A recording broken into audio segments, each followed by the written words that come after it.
어, 오늘 제목은 요한의 아들 시모나 이렇게 불렀어요. 뭐 노래 제목이죠. 찬양 가사에도 요한의 아들 시모나 내가 나를 사랑하느냐 뭐 이렇게 이 구절로 찬양을 만들었는데요. 이 요한의 아들 시모나 이렇게 부르는 이 특징이 뭐냐하면 유대인들에게는 성이 없어요. 성. 우리는 저는 채가고 우리 권사님은 이제 한세 가지고 그다음에 또 김가 그다음에 주가 가는 이제 집 가짜죠. 예, 주시성을 가진 집안 또 우리 간사님은 이제 유시성 류 또는 류성을 가진 집안을 말할 때 성이 있는데 이 유대인들에게는 성이 없었어요.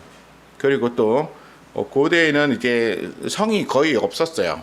그러다 보니까 사람들이 부를 때 어떻게 부르냐면 누구의 아들 누구 이렇게 불렀어요. 누구의 아들 누구. 그래서 요한의 아들 시몬 이렇게 불렀습니다.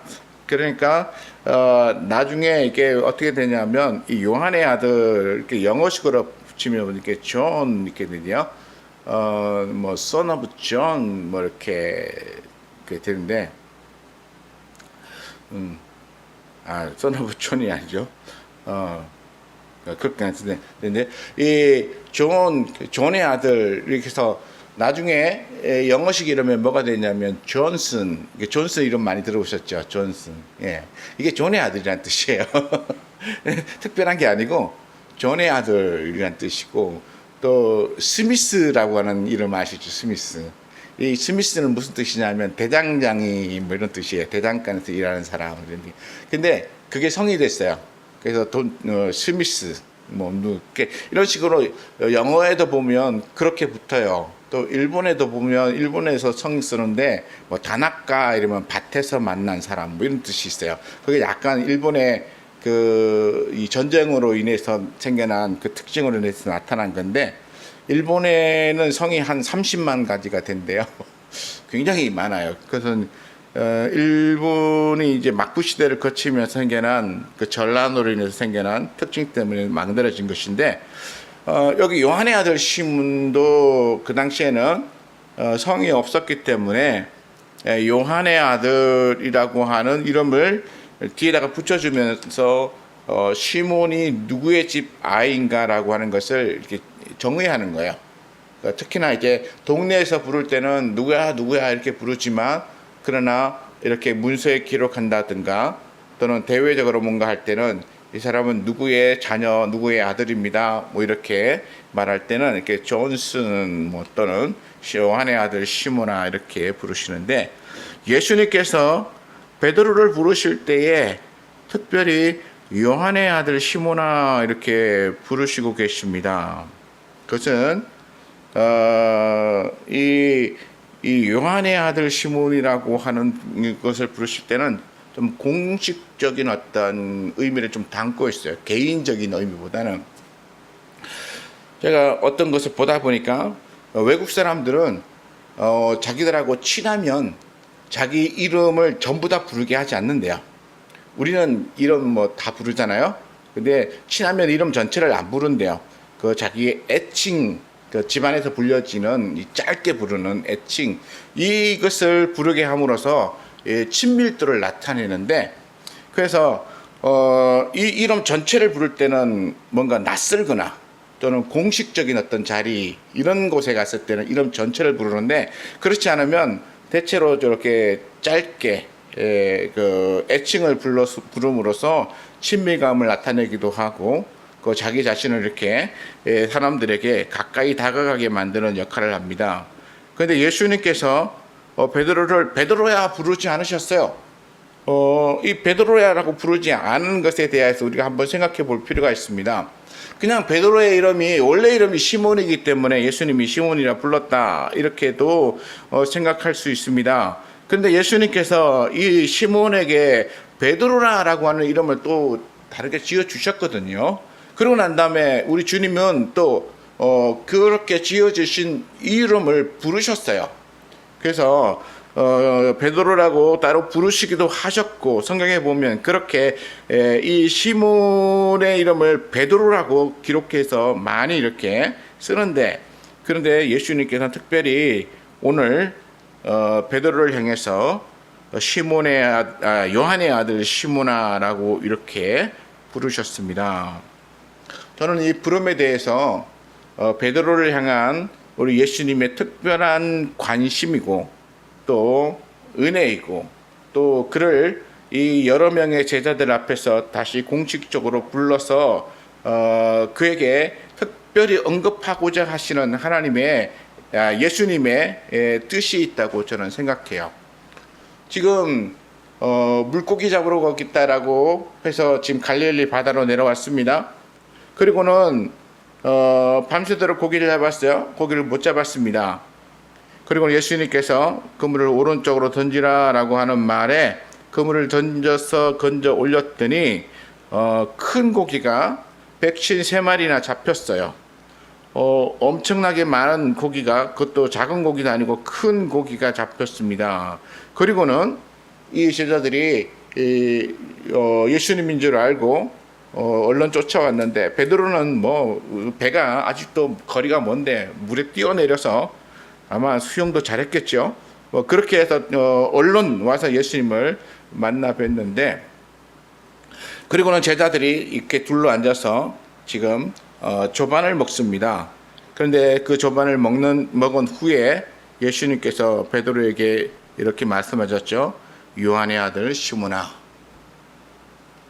그리고 그 다음에 나오는 질문이 뭡니까? 내가 이 사람들보다 나를 더 사랑하느냐? 이게 물으셨어요. 이게 비교인데요. 여기 앉아있는 이 다른 제자들, 이 사람들보다 네가 나를 더 특별히 사랑하느냐? 물으셨어요. 자, 이렇게 묻는 물음에는 여러 가지 의미가 있지만, 아마도 첫 번째는 다른 제자들보다 먼저 1등으로 예수님에게 쫓아왔다는 것이 우리는 한번 포인트를 한번 두고 싶어요. 지금 배를 타고 물고기를 잡았는데 물고기를 많이 잡았어요. 그렇게 이걸 아직 제대로 끌어올리지도 못한 것 같은데, 그런데 주시다라고 하는 이 요한의 말을 듣고, 그리고는 벗었던 겉옷을 도로 입고는, 그리고 물에 뛰어내려 가지고, 다른 제자들은 다 배 타고 오는데 혼자서 물에 뛰어내려 가지고 거의 뭐 수영 하면서 왔는 것 같아요. 그렇게 와서 예수님을 만났습니다. 그리고 예수님 앞에 제일 먼저 도달해서 아마도 예수님을 간절히 그렇게 사모하는 눈으로 바라보았을 거라고 생각이 돼요. 그랬더니 우리 예수님께서 그렇게 바라보는 이 베드로의 눈을 바라보시면서, 요한의 아들 시몬아, 내가 이 사람들보다 나를 더 사랑하느냐? 너희가 정말 그렇게 멀리서 배가 다 오기도 전에 물에 뛰어내려서 내게 쫓아올 만큼 네가 그렇게 나를 사랑하느냐? 라고 한번 물으셨다고 생각해요. 여기 또 다른 의미도 생각할 수 있지만, 첫 번째는 저는 그거라고 생각해요.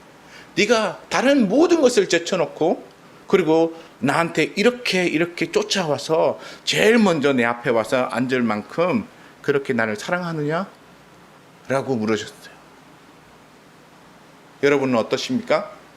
베드로의 모습을 생각하면 정말로 예수님의 물음이 그에 대한 물음일 것이라고 생각되지 않으세요?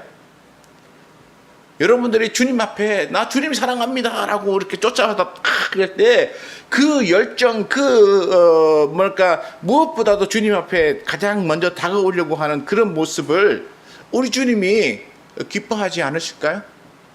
기뻐하셨을 거라고 생각해요. 우리 예수님은 성경에서 이 마르다가 예수님 앞에 앉아서 말씀을 전하는 그 말씀의 구절들을 이렇게 듣고 앉아서 그것만 하고 있는 이 마리아에 대하여 얄미운 마음이 들어가지고, 자기는 예수님을 대접하기 위하여 떡도 구워야 되고 뭐 음식도 만들어야 되고 뭐도 해야 되고 막, 근데 자기 혼자 이거 하느라고 바빠가지고 지금 정신이 없는데 옆에서 도와줘야 될 동생이 예수님 앞에 앉아가지고 이렇게 예수님 말씀만 듣고 있으니까 마르다가 예수님에게 마리아를 좀 꾸짖어 달라고. 내가 얼마나 바쁜데 저가 이렇게 나를 돕지 않고 예수님 앞에만 앉아 있다고 좀 꾸짖어 달라고 그렇게 말했죠. 그랬더니 예수님께서 마르다야, 내가 그렇게 분주하게 하는데 그렇지 말고 한 가지만 하든지 아니면 마리아처럼 와서 그냥 와서 내 말 들어라. 저는 더 좋은 것을 선택했다라고 그렇게 말씀하셨어요. 제가 그것과 이 베드로의 이 모습을 이렇게 한번 비교를 해보면 그런 것 같아요. 주님 앞에 먼저 와서 주님을 만나려고 하는 애쓰는 마음, 그 열정적인 모습, 정말 그 모습을 우리 주님은 더 좋아하시는 것 같아요. 마리아가 그렇게 예수님 앞에 앉아가지고 예수님 쳐다보면서 예수님이 전하는 말씀에 귀 기울이고 앉아서 그거에 은혜 받는 그 모습을 우리 주님이 더 좋아하셨어요. 물론 남을 대접하기 위해 수고하고 애쓰는 거 그것도 좋은 일인데 주님이 더 기뻐하셨던 것은 그때 그 말씀 듣기 위하여 그 앞에 나온 마리아의 모습이었다는 것이죠. 그러니까 마리아를 칭찬했던 그 예수님께서 지금 누구보다도 먼저 배에서 내려서 예수님 앞에 와 앉아있는 이 베드로의 모습이 아마도 그렇게 보였을 것이다 라고 저는 생각해요. 네가 다른 누구보다도 내게 가장 먼저 와서 이렇게 내 앞에 앉았는데 정말로 너는 그렇게 할 만큼 여기 있는 다른 사람들보다 나를 더 사랑하느냐? 라고 물으셨다고 생각해요. 좀 때로는 우리가 우리의 이렇게 행동과 우리의 이렇게 선한 모습을 통하여서 주님 앞에 내가 주님 사랑합니다 라고 하는 것을 몸으로 한번 표현해 볼 필요도 있다고 저는 생각합니다. 하나님 앞에 정말 베드로처럼 탁 뛰어가서 저 주님 정말 이렇게 사랑합니다. 이렇게 가식적으로 뛰어가고 가식적으로 눈에 보이게끔 하면 안 되겠지만 그러나 베드로는 정말 주님이다라고 하는 말에 앞뒤 분간 안 하고 그냥 뛰어나왔거든요. 우리는 그런 만큼 주님 앞에 주님 사랑합니다 라고 나올 수 있어야 되지 않겠는가. 그래야 우리의 사랑한다는 표현이 순수하게 하나님 앞에 온전히 드러나고 인정되어질 거라고 생각합니다. 두 번째 제 베드로를 향해서 말씀하신 요한의 아들 시몬아, 내가 이 사람들보다 나를 더 사랑하느냐라고 하는 이 물음에는 아까 공식적인 이 명칭 부름이라고 제가 얘기했는데요. 이 공식적인 것에 대한 것은 이제 하나님께서 이 베드로에 대하여서 뭔가 이렇게 여기 모여 있는 이 다른 제자들에게서 뭔가 해결해 줘야 될 문제가 있었던 것이죠. 해결해 주지 않으면 안 되는 중요한 문제가 있었는데 그 문제가 뭐냐 하면 베드로가 예수님이 잡혀가시던 그 밤에 제사장의 뜰 안에 앉아가지고 불을 쬐다가 그 여종들이 너도 그 한 일당이다 라고 하는 말에 베드로가 3번 부인했잖아요. 나는 아니다. 그리고 심지어 3번째는 저주하면서 부인하고 그리고 그 자리를 떠났다라고 하는데, 근데 베드로의 마음에 늘 이 마음이 가득 차 있는 거예요. 그리고 그때에 베드로만 거기에 있었던 게 아니고 누구도 있었습니까? 요한도 같이 있었어요. 요한도. 성경에는 요한이 같이 있었다고 되어 있지 않지만 요한은 어느 정도 부유한 집안에 속해 있었기 때문에 좀 더 나은 자리로 들어갈 수 있었고, 그리고 또 베드로는 그렇지 않아서 이제 종들하고 같이 이제 마당에서 불을 쬐고 있었는데, 그런데 그러한 예수님을 부인했던 이 베드로의 그 모습을 우리 주님은 너무나 잘 알고 계시고, 또 마지막 부인할 때 예수님의 눈과 베드로의 눈이 이렇게 딱 마주쳤어요. 그래서 베드로가 예수님의 눈을 바라보고는 양심에 찔려서 그리고는 뛰쳐나가 버리고 말았는데요. 아마 베드로의 마음에는 늘 그 생각이 차가 있었던 것이죠. 내가 예수님을 부인했다.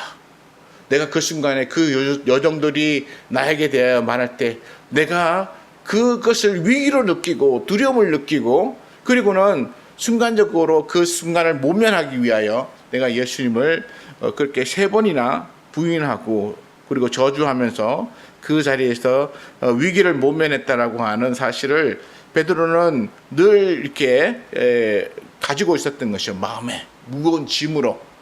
그러니까 베드로는 제자들과 모인 자리에서 나는 물고기 잡으러 가겠다라고 하는 그 말을 했을 때에는 적어도 베드로는 어느 정도 자신의 체념, 자기는 이제 주님의 제자, 예수님의 제자가 될 자격이 없다라고 생각하고 또 예수님의 가르침을 따라서 살아갈 이제 마음의 용기가 없다는 거죠. 이제 내가 이렇게 예수님을 3번이나 부인한 주제에 내가 정말 예수님을 쫓아서 그 말씀대로 내가 증거하며 살아갈 수 있는 그런 존재가 될 수 있느냐, 자격이 있느냐, 그렇게 생각한 것이죠.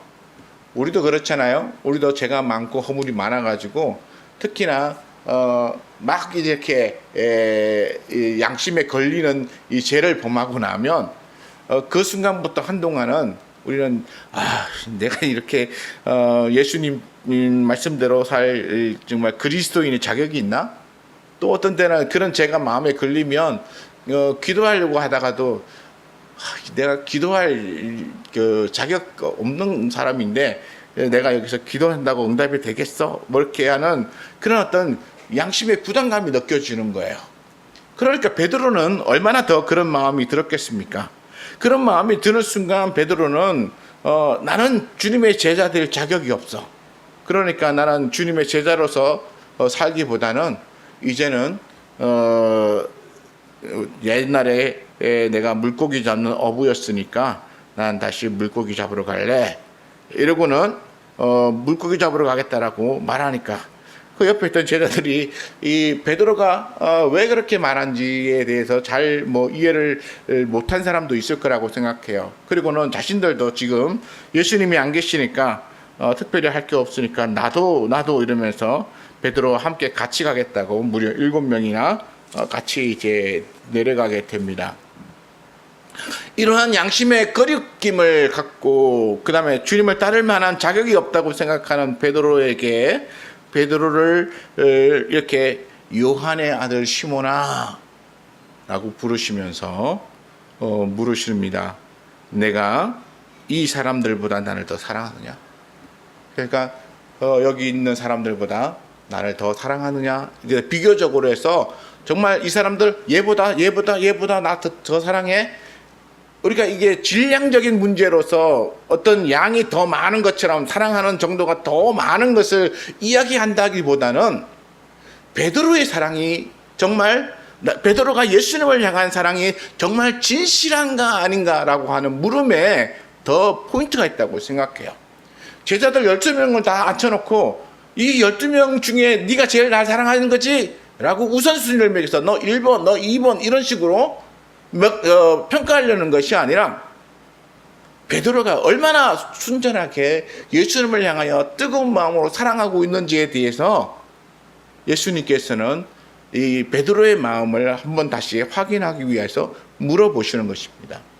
오늘 우리에게도 나에게 친구야, 네가 나를 다른 세상에 있는 모든 사람들보다 나를 더 사랑하느냐? 그러면 글쎄요, 저보다 더 사랑하는 사람이 아마도 누가 있고 세상에 아마 정말 많은 사람들이 있는데 제가 그 사람들에 비교해서 우리 주님을 내가 더 사랑한다고 말할 수 있겠습니까? 아마 저는 저쪽 꼴찌에서 몇 번째 세상되지 않을까요? 저는 이렇게 말할 거예요. 이게 겸손이라고 말할 수도 있겠지만 그러나 정말로 수리적으로 매기면 우리는 어쩌면 그렇게 될 수밖에 없어요. 그런데 주님이 사랑한다는 것을 이 등수를 매기듯이 순서를 정하는 것이 아니라 정말 내가 다른 무엇보다도 열정적으로 다른 무엇보다도 주님만을 생각하면서 그리고 다른 무엇보다도 주님의 뜻에 맞추어 살려고 하는 나의 순전한 마음으로 주님을 사랑하느냐? 라고 하는 물음으로 내가 듣는다면, 그러면 우리는 어떻게 대답할 수 있습니까? 좀 더 편하게 대답할 수 있죠. 주님, 그렇습니다. 제가 주님을 사랑합니다. 베드로가 이 질문을 듣고는 뭐라고 대답했습니까? 주님, 그러하나이다. 베드로는 아마 그것을 아마 좀 이해했을지 않았을까? 정확히 이해했다라고 말하기는 그렇지만 이해하지 않았을까라고 하는 생각이 들어요. 그러니까 정말 주님, 저는 누구보다도 먼저 주님이시다라고 하는 소리에 제가 옷을 입고 그리고 바닷속을 뛰어서 내려와서 주님을 만나는 것처럼 정말 그렇게 주님을 사랑합니다 라고 베드로는 대답했습니다. 오늘 우리도 주님을 향하여서, 주님이 나를 향하여 네가 정말 나를 사랑하느냐, 또 여기 있는 많은 사람들보다 나를 더 사랑하느냐 라고 물었는다면, 우리도 주님, 그러합니다, 내가 주님을 정말 사랑합니다 라고 대답해야 할 것입니다. 뭐 누구보다도 더 아까처럼 우리 한국에 많은 사람들의 존경을 받는 누구도 있고 그런데 그런 사람들에 비하면 나는 아무것도 아니에요. 그런 식의 질문도 아니고 그런 대답을 요구한 것도 아니고, 여기서 대답은 정말 네가 다른 사람들보다 나를 더 사랑한다고 말할 만큼 네가 나를 사랑하느냐라고 하는 물음에 베드로는 그렇게 대답했다고 생각합니다. 그리고 이 베드로에게 묻는 이 질문에 예수님께서 베드로의 대답을 들으시고는 이렇게 말씀하십니다. 내 어린 양을 먹이라. 이 내 어린 양을 먹이라는 말은 무슨 뜻입니까? 나는 목자고 그리고 나는 내 양을 돌본다라고 예수님께서 요한복음 10장에서 말씀하셨죠. 그래서 이 땅 가운데 유리하는, 떠돌아다니는 양들이 많아요. 그러니까 예수님께서 그 양들 중에 내 양이 있는데 너는 내 양을 먹이라. 이 내 양은 무엇입니까? 내 양은 그냥 사람들 이야기하는 게 아니라 하나님께서 예수님에게 보내준 사람들을 얘기해요. 하나님의 허락 안에서 그렇게 예수님에게로 나온 사람들을 말할 때 예수님은 내 양이라고 말하십니다. 그냥 길거리에 돌아다니는 저 많은 사람들을 양이라고 부르지 않으셨어요. 예수님께서 부르신 양은 예수님의 말씀을 듣고 예수님을 구주로 믿고 따르기 위하여 나온 사람들을 향해서 양이라고 부르셨습니다. 그러니까 이 양은 예수 믿기 위하여 나온 사람들, 또 예수님을 믿음으로 받아들이고 주로 섬기는 사람들, 이런 사람들을 말하는데, 내가 그런 사람들을 내게 맡겨줄 테니까 내 양을 네가 먹이라. 그러니까 이제부터 베드로에게는 하나님께서 하나님의 양들을 맡기시겠다라고 하는 뜻입니다. 또 예수 그리스도를 믿는 믿음을 가진 양들을 맡기시겠다라고 하는 것이에요. 네가 가서 전도해가지고 네가 이렇게 숫자를 채워, 이런 뜻보다는 비록 나가서 전도를 하겠죠. 그리고 또 그 사람들이 예수 믿고 나오면 그 사람들을 베드로가 또 돌보고 또 제자들이 돌보고 하는데, 그 모든 것이 무슨 뜻이냐면 하나님께서 그 영혼을 예수 믿는 영혼으로 부르시고, 그리고 예수를 구주로 고백하는 사람들이 되게 하시고, 그런 사람들을 베드로에게 맡기시겠다라고 하시는 뜻입니다. 그리고는 베드로가 그 양들을 맡았을 때에 먹이라. 뭘 먹입니까? 말씀 먹이죠. 예수님께서 예수님에게서부터 베드로가 들은 말씀, 또 성령을 통하여서 그에게 깨닫게 해주신 말씀들, 그 말씀들을 이제 그 양들에게 먹이면서 그 양들을 돌보고 세워가는 것이 이제 베드로의 중요한 책임이에요. 나가서 전도도 하고 데려와서 이제 하나님의 어린 양이 되면, 예수님을 믿는 양이 되면 그들을 신앙 가운데서 바르게 키워서 정말 하나님의 일꾼 되도록 만드는 그 사역을 베드로가 해야 하는 것이죠. 그런데 첫 번째는 뭐라고 되어 있냐면 어린 양, 그렇죠? 어린 양. 이 어린 양이라고 하는 것은 말 그대로 어리죠. 그 어린 양에 대하여 우리가 개념을 이렇게 한번 생각해 봅시다.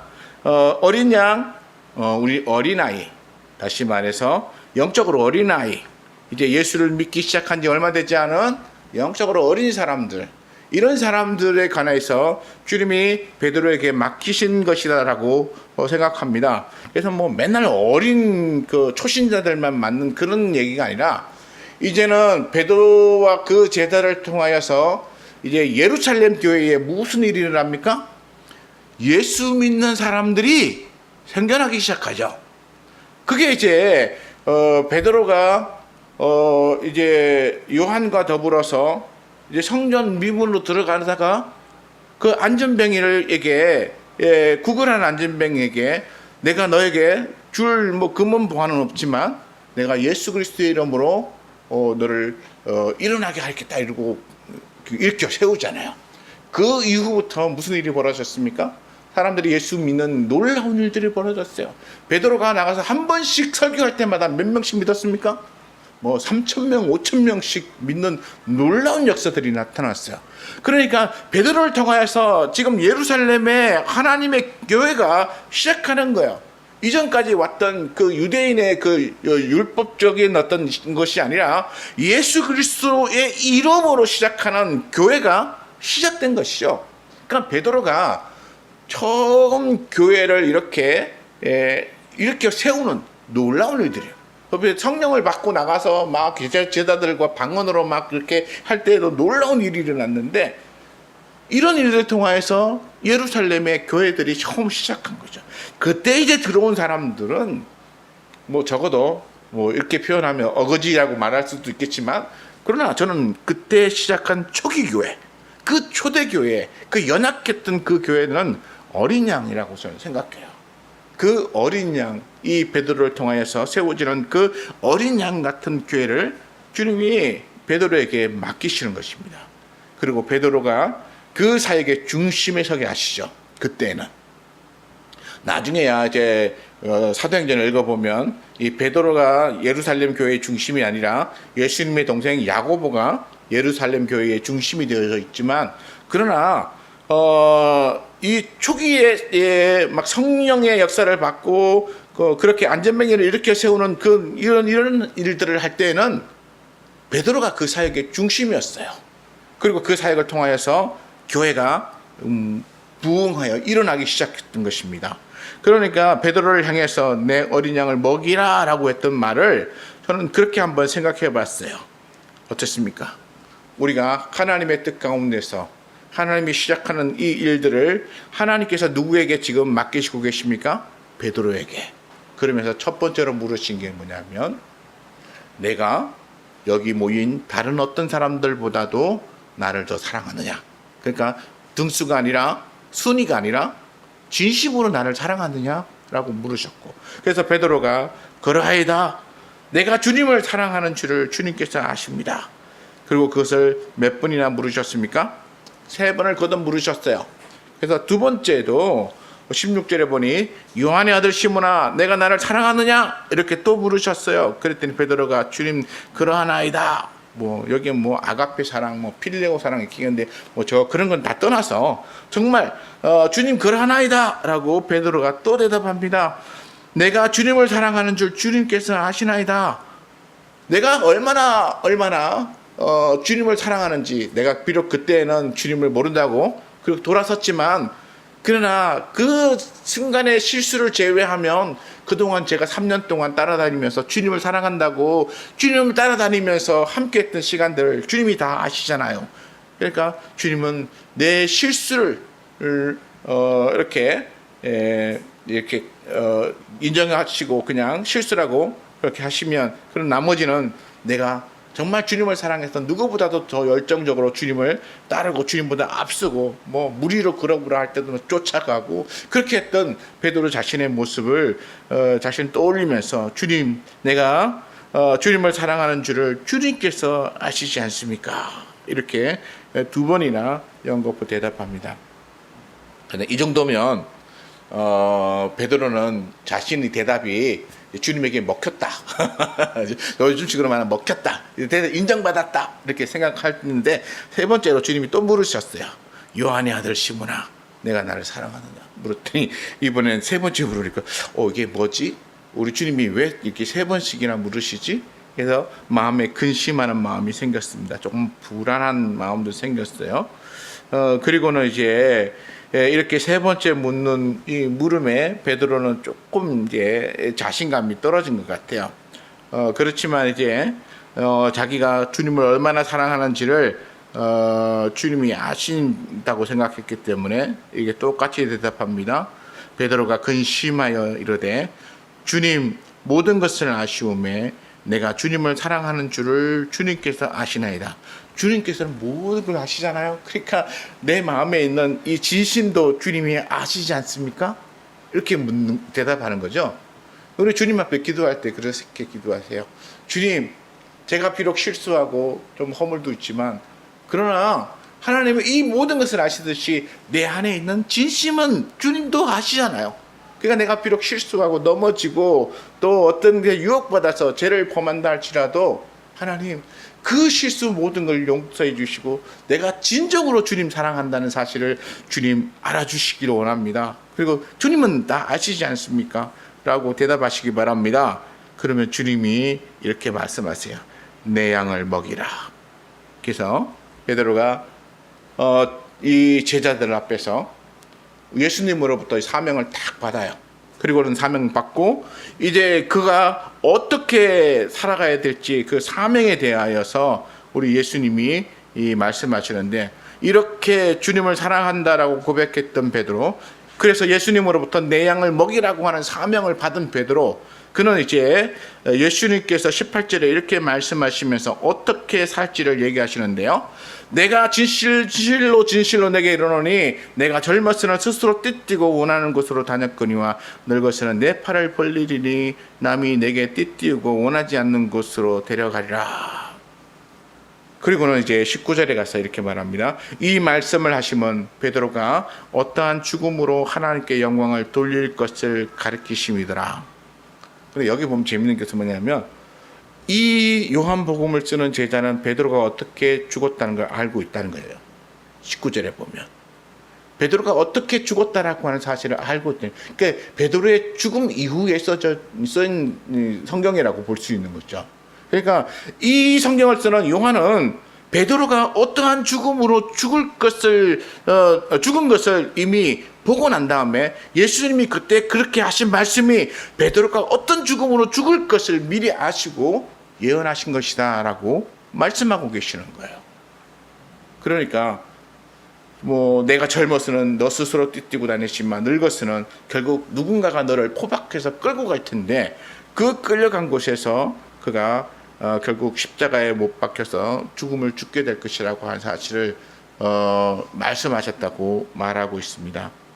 베드로가 결국 예수님께서 요한의 아들 시몬아, 내가 여기 있는 이 사람들보다 나를 더 사랑하느냐라고 물으시는 물음을 통해서 그가 3번 부인했던 것을 다시 회복시켜주고, 네가 그렇게 사랑한다면 이제 내가 너에게 사명을 맡길 테니까 내가 맡긴 사명을 내가 감당해라.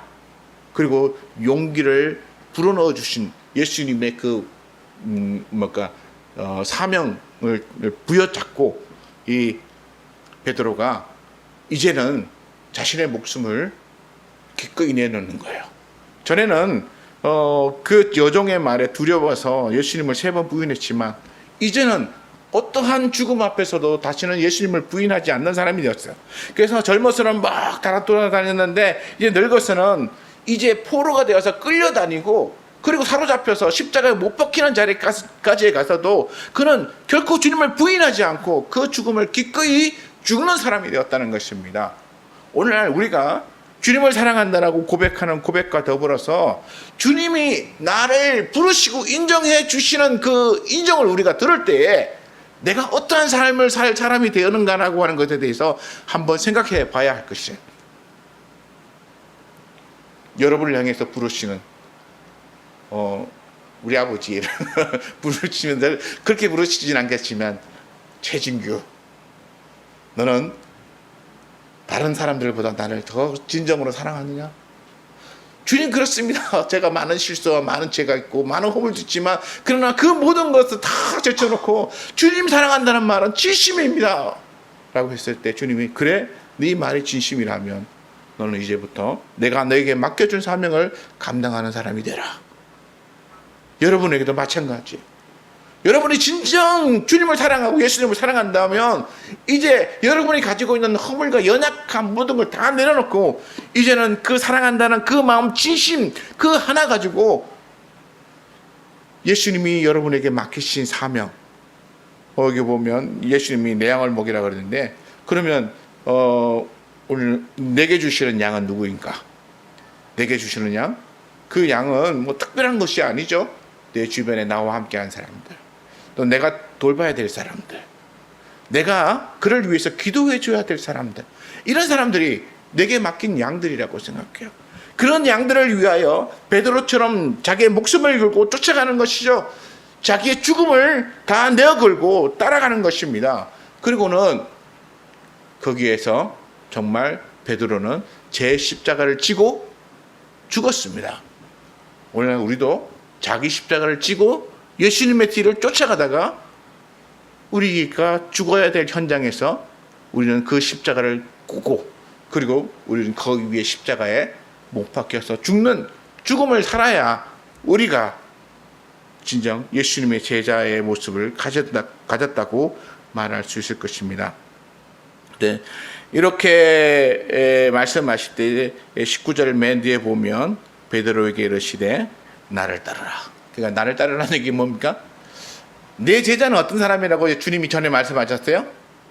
나를 따르고자 하는 자는 제 십자가를 지고 나를 따르는 자야 된다고 했는데 여기 보면 나를 따르라. 베드로야 너는 이제 십자가 지고 나 따라와 라고 하는 거예요. 따라와. 그랬더니 베드로가 저 이제 따라가겠는데요. 저는 따라가겠는데 저 제자는 어떻게 되겠습니까? 이렇게 물어요. 저 사람 누구냐 하면 전에 예수님 품에 안겨서 예수님을 팔자가 누구인가를 물었던 그 제자인데 그 제자는 누구냐 어떻게 되겠습니까? 왜냐하면 저 사람은 특별히 주님으로부터 사랑을 많이 받은 사람인데 저 사람은 어떻게 되겠습니까? 베드로가 이제는 엉뚱한 데 관심을 갖는 거예요. 자기는 이제 주님이 다시 불러서 사명을 받아서 나는 이제 다시는 부인하지 않고 따라갈 수 있는 사람이 되겠습니다라고 마음을 다졌는데 그러면 저 제자는 어떻게 되겠습니까? 라고 묻는 것이죠. 근데 예수님께서 대답이 참 재밌으세요. 뭐라고 하시냐면 내가 올 때까지 그를 머물게 하고자 할지라도 내게 무슨 상관이 있느냐? 너는 나를 따르라. 이렇게 말했어요. 그러니까 저 제자가 나 올 때까지 살아있는다고 해도 너는 상관하지 말고 너는 나를 따르라 이거예요. 그러니까 남의 일에 신경 쓰지 말고 너는 너에게 맡겨진 사명에 충실하라는 거죠. 우리는 보면 이렇게 나는 이거 하는데 저 사람은 저거 하고 그러면 이게 비교하는 의식을 가져요. 목회자들은 누구는 큰 교회 하고 누구는 저거 하는 게 너무 비교 의식들이 많이 이게 안 갖고 싶은데 막 주변에서 막 비교도 하고 막 그렇게 하니까 갖게 되는데 그런데 우리 주님은 이렇게 말씀하세요. 그런 거 비교하지 마라. 어떤 사람을 어떻게 쓸지 그 사람이 얼마나 오래 살지 아니면 빨리 죽을지 그런 모든 것들은 신경 쓰지 말고 너는 너에게 맡겨진 일 그리고 네가 해야 될 그 일에만 신경 쓰라 라고 말씀하세요. 우리 신앙생활 하는 사람들이 제발 좀 다른 사람에게 쓸데없는 신경 안 썼으면 좋겠어요. 뭐 남에게 도움되는 것도 아니고 맨날 남의 흠을 잡고 뭐 저 사람은 이렇대 저 사람은 이렇대 이러고 막 뒤에서 막 이렇게 수근수근 얘기하는 이런 거 하지 말고 자기 일에 주어진 주님이 자기에게 맡겨진 일에만 충성하면 얼마나 좋아요. 자기가 얼마나 정말 주님을 사랑한다고 고백했는지 그리고 그 고백을 위해 자기는 얼마나 헌신하고 있는지 그리고 자기가 사명을 다 하고 정말 주님 앞에 자신감 있게 나와서 기쁨으로 주님 저는 이 사명을 다 했습니다라고 말할 수 있는 사람이 되는 그거에만 신경 쓰면 정말 좋겠어요. 근데 자꾸 남의 일에 자꾸 신경 쓰고 이러니까 주님이 너 그거 상관하지 마. 그건 네가 신경 써야 될 문제가 아니야. 내가 그 사람이 어떻게 되는지 내가 그 사람을 이렇게 쓰든 저렇게 쓰든 너는 신경 쓸 일이 아니고 너는 나만 따라오면 돼. 내가 너에게 맡겨진 사명 내가 너에게 준 그 일들을 감당하며 따라오면 돼 라고 말했어요.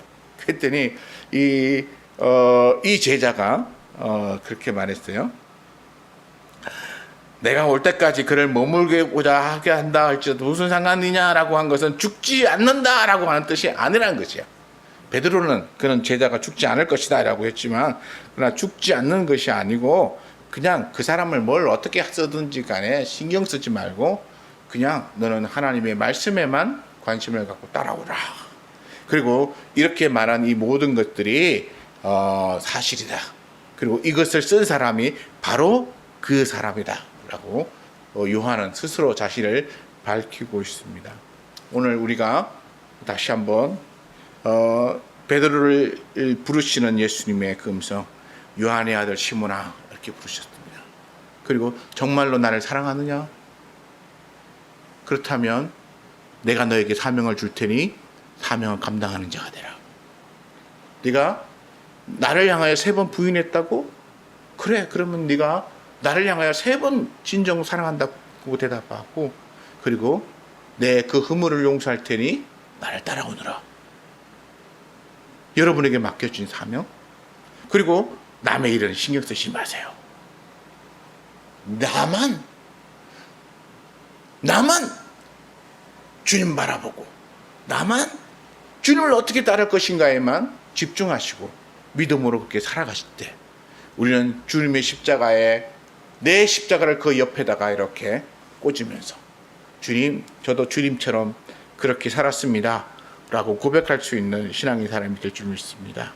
우리 교회 모든 성도들이 정말 주님 앞에서 주님이 여러분의 이름을 부르시며 여러분을 이렇게 여러분의 이름 하나하나 부르시면서 사명 주시고 또 따라오라고 말씀하실 때 그 일을 헌신하여 따라가시고 사명을 잘 감당하신 후에 주님 앞에 기쁨으로 서시는, 그래서 칭찬 들으시는 저와 여러분 되시기를 축원합니다.